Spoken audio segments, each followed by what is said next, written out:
Hey y'all, what's up? My name is Mizzle. You watch my channel Mizzle 14, and I'm back doing the review of Love After Lockup, Season 3, Episode 8, the mid-season finale. It was a 2-hour mid-season finale, and the new episode will come back in October. They are doing a 4-part quarantine edition for the Season 2 cast, so I will be doing that too next after I finish this review, so stay tuned to that. But, not jump right into it. I'm not trying to make this long because it did happen last week, so I'm a little bit late with it, but it's better late than never, right?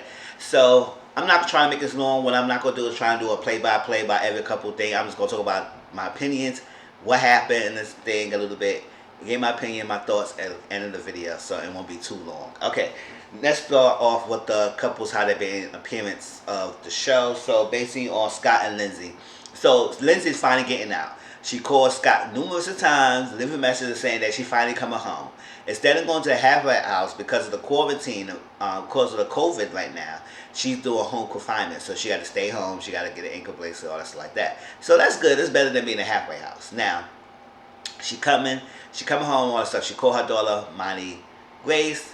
Monty said, oh my gosh, she's a scene like that. Her mother told her that Monty's home right now. She's doing homeschooling, no, remote learning, and we're going to find out about the school. But if the school is continuing to be closed, then I'm sending Monty to you, and you taking care of your daughter. I said, that's good. That's what she needs to do. She's home now. So, but Lindsay had to do a 14-day quarantine before she ever see anyone else. So she got to stay in the house for 14 days before she see other people. So the only person she could see right now is Scott. And that's good. Now, she got this fantasy life. She's so happy. She said she had other boyfriends that was rich and older, everything. That's good.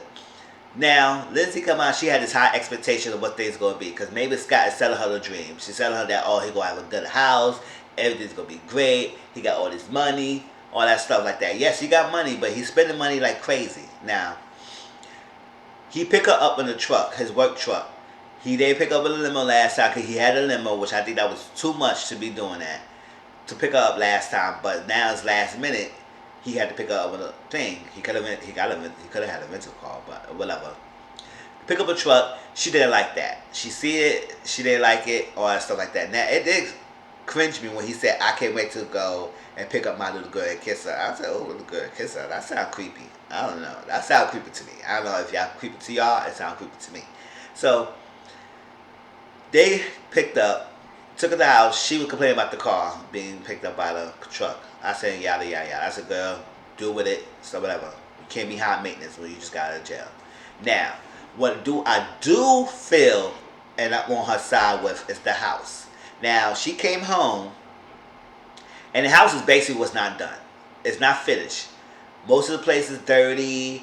Things are all over the place. It looked like it's still under construction. Or so he said, yes, he's still getting things done. Now, he's so excited about the closet. This is the closet he owns as well, and this is the closet he like it's based on the pictures, like that. I said, what happened to the freaking lady that you hired as a home decorator? What happened to her? She could have got this thing done. Now, he was in the freaking Mississippi for a whole year. So, instead of doing all this extra stuff, you could have spent your time in fixing the house for that year that you was in Mississippi. So, it couldn't be like, you cannot say you couldn't get that done within a year. You spend all this money getting limo. You spend all this money getting this high steak dinner. You getting all this money, all this stuff. You could have just used that money and get the house so she would understand.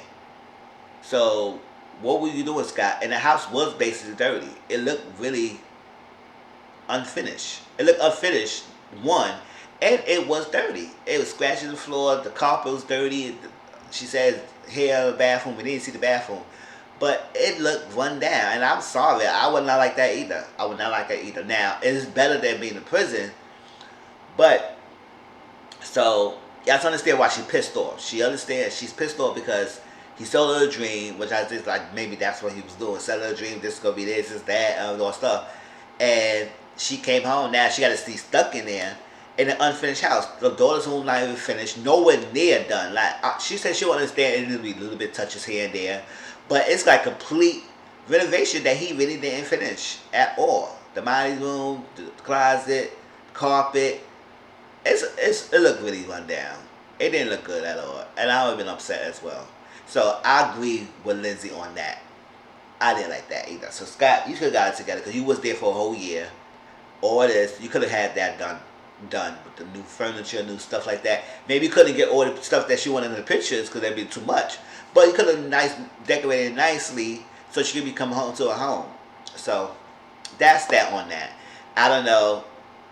Lizzie is pissed off. Now she stayed there and she don't know. Now she messed up. She didn't realize she shouldn't jump to head first on this.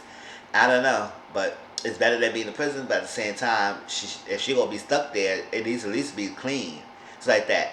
And he don't understand why she's so pissed off. He think that she was the Southern Belle and all that stuff, and then she coming to the North. I said, that's your fault. You said her a dream, and now when she come home and don't dream. I said, whatever. I'm done with those two. Now, Sean and Destiny, I'm done with this couple too. I was like sitting here watching it, and I was like rolling my eyes with the whole couple. Sean is lying. Destiny's holding the truth, so she never told him anything. She getting pissed off every time he say something and he lying, but you not telling him your little truth, so you holding on your secret, hoping that he messes up so you won't come up and tell him things. You tell him you was doing heroin in prison, you was having sex with females, you would try to hook up a female after freaking shot. Everything. Last episode, she went to store to get some furniture or something like that, and her car got declined. The car got declined. Now she came on, asked Sean about it. He said he don't have no idea why it's declined. It should be working as a worker. Maybe he know when it was declined. Because I didn't say how you know you don't have no idea. You have all this money. You should be keeping in touch with your cards. You was tracking the cards in your bank on the phone and stuff like that. So how you not know the card is declined or have no money on it? Whatever. He said he got to call the bank and see what's going on. All stuff. She is constantly spinning, and I was like, she's spending too much. She's doing a lot of spinning. And now he want to get a wedding ring because he want to marry this girl. I said, what is wrong with this boy? What is wrong with this guy? What is wrong with him? He have a mother, he has a woman who has 6 kids from him. All that stuff. You could have just worked it out with her. But you want to do all this stuff with this girl. You don't even hardly know her. You're spending too much money. She is a wild card. You can't control her. So what is you got to do? Now you worry about losing that $50,000. All this extra stuff. Crazy. So she went to shopping and bought all this stuff. And now he tracking. He said, you spent $100 on this. You spent $300 in Victoria's Secret. This is a casino. She said, I don't do this. I want to do this. I want to have fun. I'm out. All that stuff. I want to spend money on stuff. I'm free and all that stuff. He said, calm down. Chillax with the spending. And then he said he bought the $2,000 wedding ring because he want to propose to her. Now the best friend is telling you are dumb as hell. And I think he is. He really is dumb. Saying everything is good. And that all Sean keeps saying, oh, things is good. Things is good. Good things is not good. Obviously, you worry about she's being a wild card and she can't be controlled. You is not telling her that you have this. You still like really seeing Kelly. It's not just your mother and kids. You really have lose some of the relationship with her. Some of that's what you were seeing.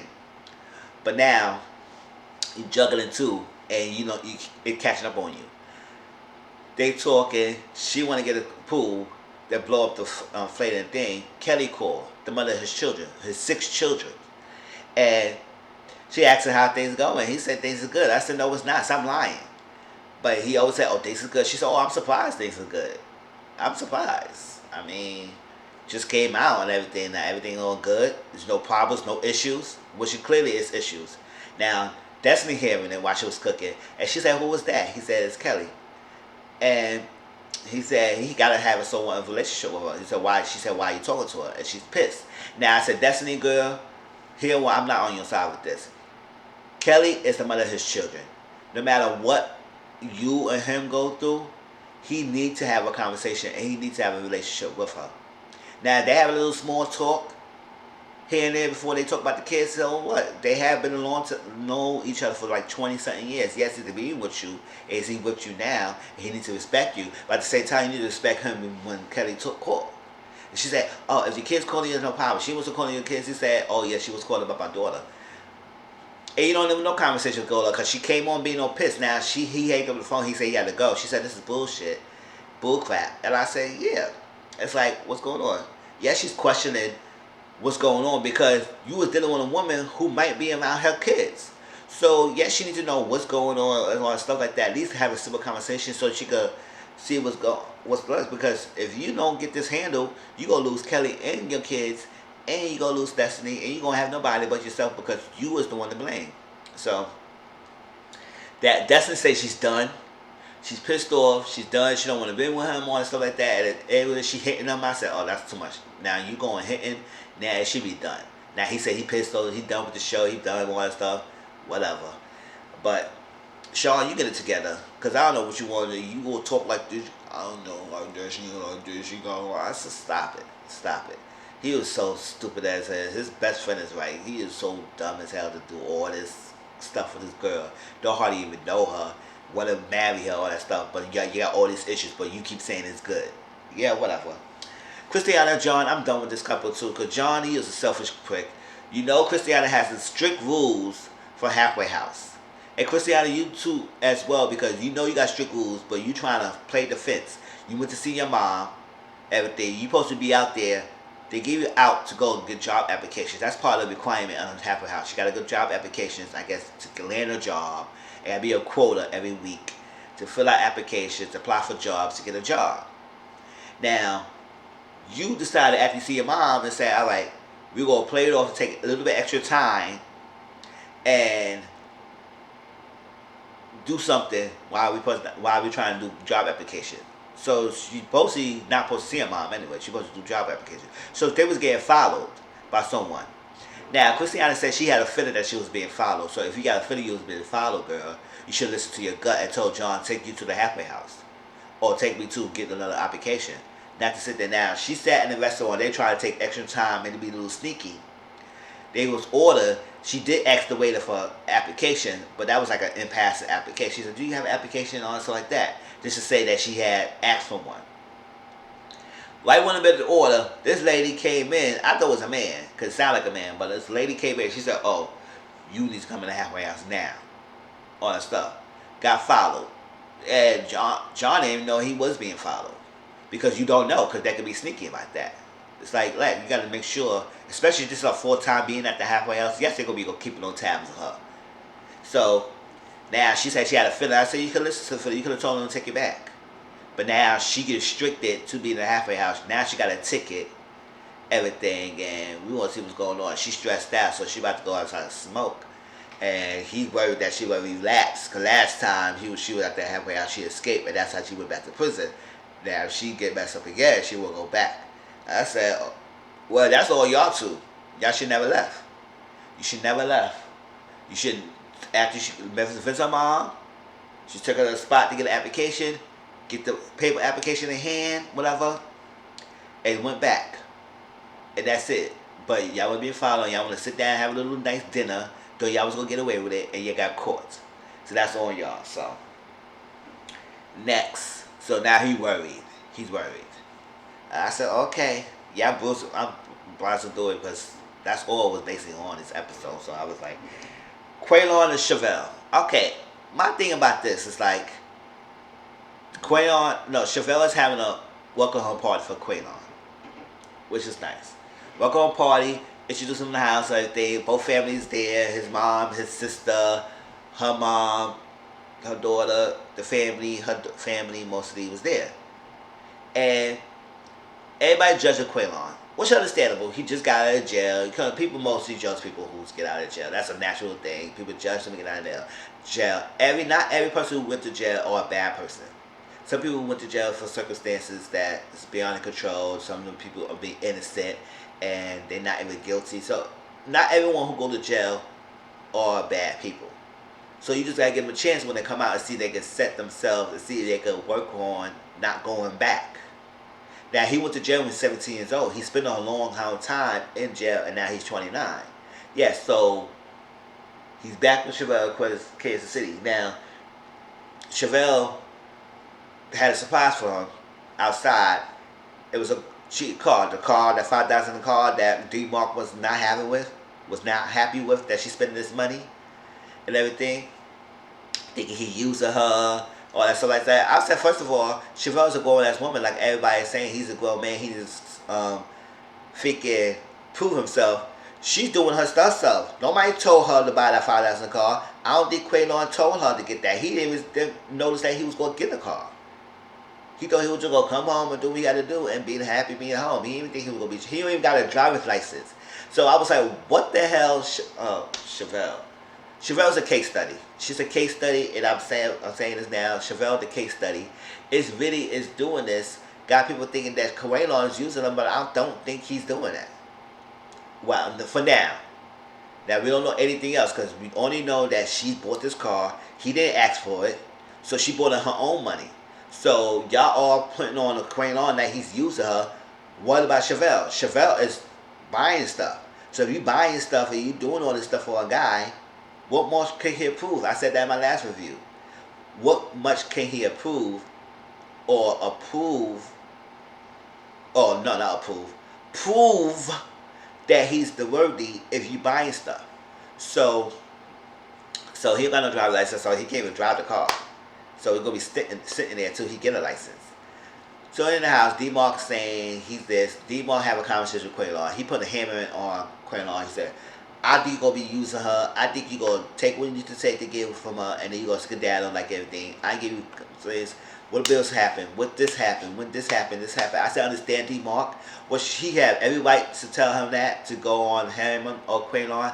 But at the same time, this guy just got out. So I was like, it's understandable that he been out for like months, and he's just sitting around not doing nothing. Then I understand it, but he just got out. So can y'all at least let him prove himself? At least let him see if he could do the stuff that he said he could do, instead of going all ham and on in. Like, I understand D-Mark, which is great. I 100% understand where he's coming from.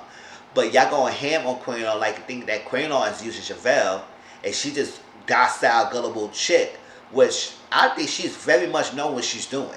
And she don't really care what her family's saying. So y'all going on Quaylon, go on Chevelle too, because Chevelle is doing this. Chevelle is doing this. Now, they go on this because she wasted a lot of money because you were going to have rap career, and then somebody could stab her on $25,000. So now they think that it's like she is so gullible, she don't know what she's doing. So I think they got to be on protective mode and make sure that she's not doing anything stupid. But y'all can't not say that she's not doing this on herself. He's not using her. He just got out. So what is he using her for? She wanted to spend her money on that $5,000 car. She wanted to do all that. He didn't tell her to do that. So Quaylon mom and Chevelle mom was talking, and they both had disagreement. Quaylon mom think that Chevelle is dangling and buying him things to keep him with this, which I do believe that's what she's doing. I'm sorry. Maybe other people might have other opinions. Put it down in the comment section. Tell me how y'all feel about your viewpoint. But I feel like she is buying things to keep him around. Now, Chevelle mom think that he is using her, which I don't know. It could be he using her. We don't know any much deep story. We just know he just got out of jail. He's been chucking in his jail in a long time. He just got out. He trying to do things. What is he saying that? Maybe the only thing we got that he was lying about, that he told his mom he was coming to Houston, and then he told Chevelle he was staying there, and then he made a decision he wanted to stay with Chevelle. That's his decision. And he told his mom that he's staying with Chevelle. So that's cleared up. But we don't have any other deep background details to say that he is doing something that he might be using Chevelle. I mean, yes, he just got out of jail. Chevelle has been there for him.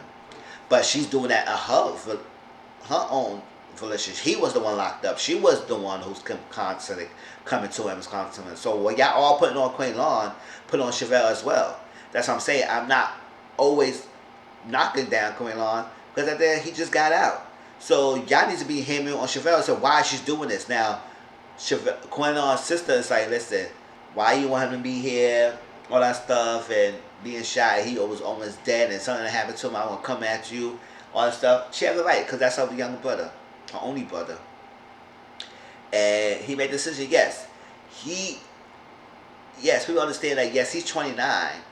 And yes, he's physically a man, but mentally he might not be up there as a man yet, because he's been in jail for a long time.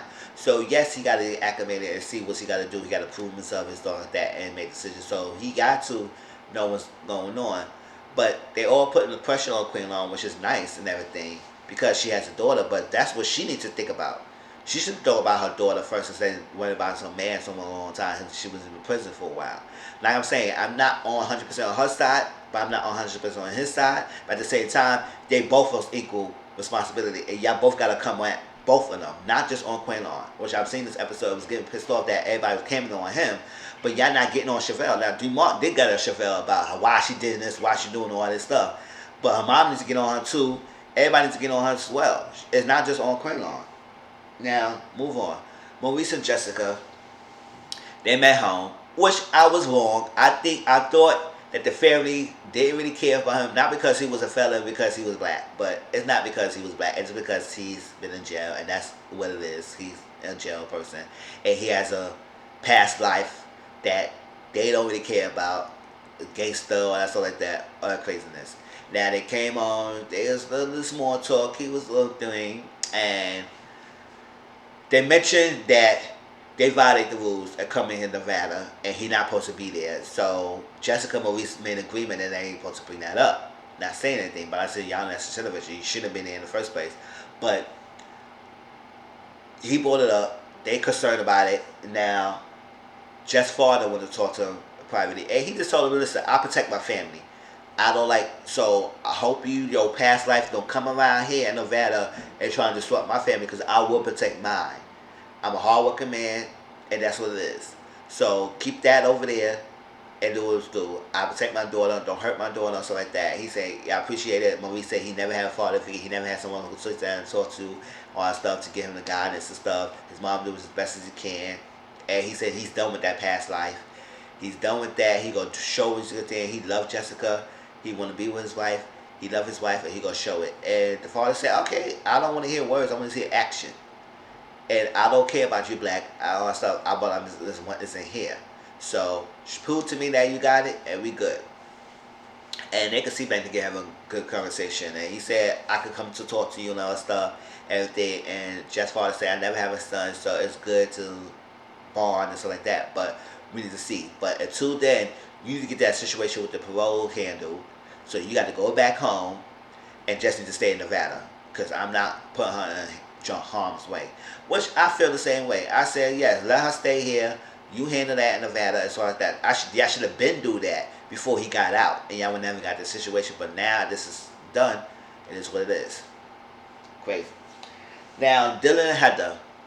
We got a little bit background in Heather, and I understand her a little bit, but she is being a little too obsessive toward Dylan, because that's the only guy who really, really showed her affection and attention when she was lost. Now, she's in at 14 years old.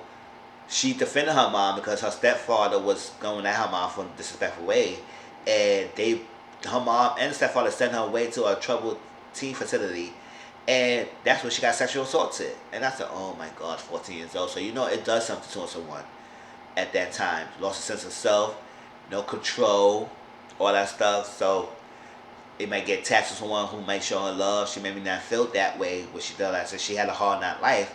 So she sat down. She's telling us this, but she said she met Dylan and he just protected her, make sure her stuff. Now she come to get him and do something. Never had sex. Now 3 months after the date and stuff, he asked to marry her. Asked her to marry him. She said yes, and they decided to be married. They called each other husband and wife, but then they ain't married yet. So she wanted to be married, technically, legally. House, children. Now they pick him up. She never had sex. She want to jump his bones. And don't get me wrong, Dylan is a good looking guy, but he has been arrested 34 times. I said, damn, you've been arrested 34 times, then you is a little troublemaker or something like that. I was like, what are you doing? I guess a good looking guy, but you was trouble. But she assessed, because he's a nice body, all that stuff. He said he wanted to be a model. He was a modeling, but he was selling drugs, and he got set up by selling ecstasy to an undercover cop, and that's what he got the recent 8 years in prison for. So I said, oh, 5 years, 8 years. How many years? He spent years in jail. And that's it. So they got out. She can't get over each other. They hugging, kissing, biting on him, all that stuff, getting dressed and kissing. They just kicking over each other. But we did get that she has a lot of tattoos of different languages of his name on her body. I said, oh girl, you doing too much. In Chinese, in Arabic, in regular words. I said, damn, all these languages are changing. I said, that's a little obsessive. And it can see like she could be a little crazy over him a little bit. So we'll see how that goes. Because when you stalling someone so much, and they just got out, and it's too much. So we'll see how that goes. And lastly, Shonda and Tyrese. I don't think Shonda's really feeling Tyrese like that. I really don't. I really don't think she's feeling him like that. I think she's nice that he was there for her, the money and everything, because she said she got other people who was sending her money. But they couldn't really spend a lot of time together because they got out late and she had to go to a bus to go to the halfway house. So he gave her money to go on dang and happy to be each other and all that stuff. But we asked her questions. She was like taking a long time to respond, and I was like, I don't know, something about that. I feel like she's not really feeling him like that. She just liked it that he gave her money, and the son thinks that he might be being used. That Tyrese always say, "Do you think like somebody who might use me? Do I know someone's using me? I don't think she's using me." Well, time will tell. You don't know. Time will tell if she's using you or not. You so hell bent thinking that she's not, but it is what it is. Now she supposed to call you when she got there. You haven't heard from her. And she's on the bus, so she got signal. So I don't know why she's not answering. So she's not answering and leaving the voicemail, all that stuff. But we'll see more about those because we didn't get much about Dylan and all that stuff like that. Dylan and Heather and Tyrese and Shonda. We got most about the other couples. So that was Love at the Lockup. This is the finale. I said we were trying to be that long, but I had to give you as much as I can. But time is flying, right? So please like, comment, and subscribe to my channel. Tell me how y'all feel about this episode. And the new episode will be in October. So stay tuned for my 4-part quarantine editions of the season 2 cast. And I'll talk to y'all later. All right, peace.